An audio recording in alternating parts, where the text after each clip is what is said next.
കുട്ടികളെ നമസ്കാരം.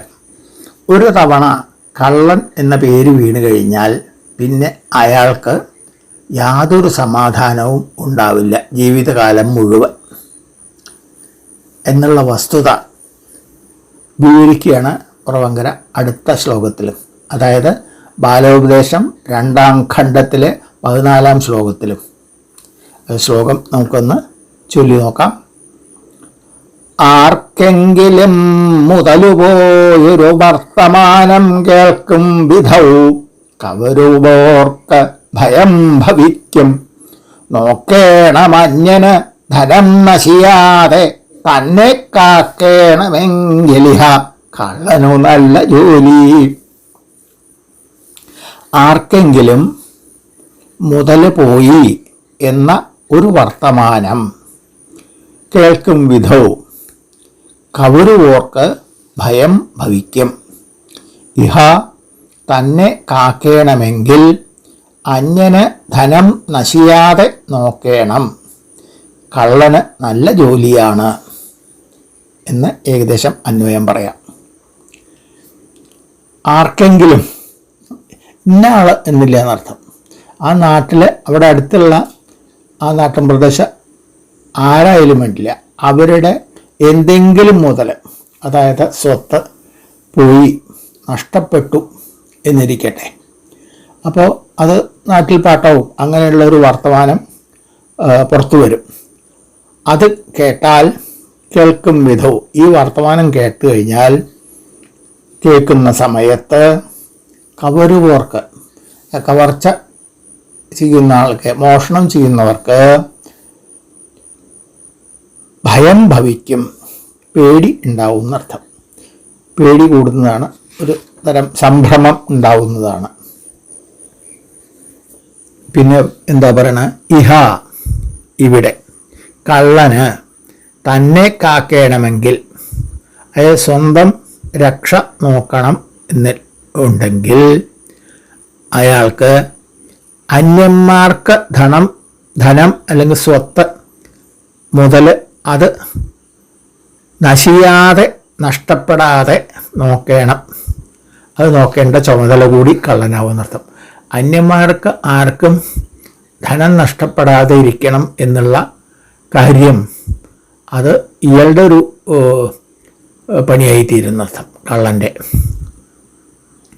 കാരണം ആരുടെയെങ്കിലും മുതൽ പോയി കഴിഞ്ഞാൽ ദണ്ഡനാധികാരികൾ വന്ന് ആദ്യം ഈ കള്ളനെയാണ് പിടിക്കുക.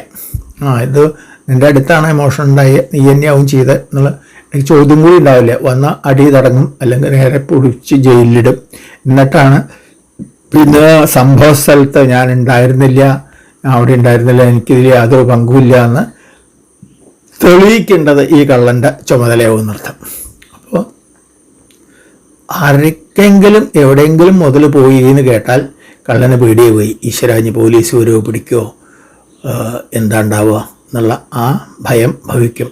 ഏകദേശം കരുവാൻ്റെ ആലയിലെ മുയൽ എന്നൊരു ചൊല്ലുണ്ട്.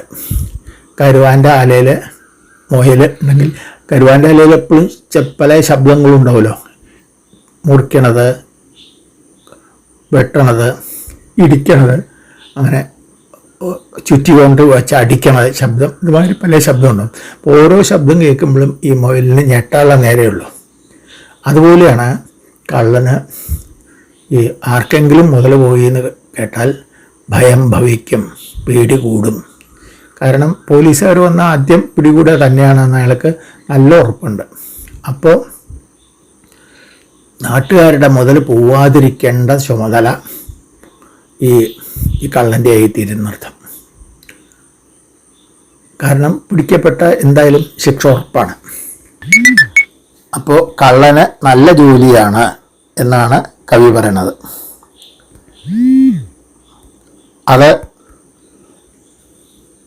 അല്പം തമാശയായിട്ട് തോന്നാം എങ്കിലും അതിൽ ഒട്ടും തമാശയില്ല എന്നുള്ളത് വളരെ ഒരു സത്യമായിട്ടുള്ള വിശേഷമാണ് ഇത്. കാരണം എൻ്റെ നാട്ടിൽ എനിക്ക് നല്ല ഓർമ്മയുണ്ട്. എൻ്റെ കുട്ടിക്കാലത്താണ് അവിടെ വളരെ കുപ്രസിദ്ധനായിട്ടുള്ള ഒരു കള്ളൻ ഉണ്ടായിരുന്നു.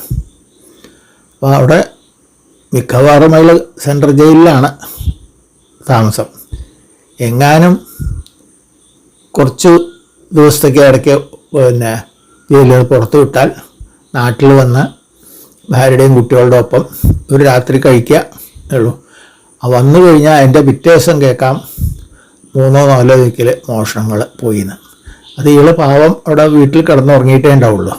പക്ഷെ മറ്റുള്ള കള്ളന്മാർ, ഈ പ്രധാനപ്പെട്ട കള്ളൻ നാട്ടിലെത്തി എന്നറിഞ്ഞാൽ അവർക്ക് ഈ സമയം മുതലാക്കി മറ്റുള്ളവർ കക്കും.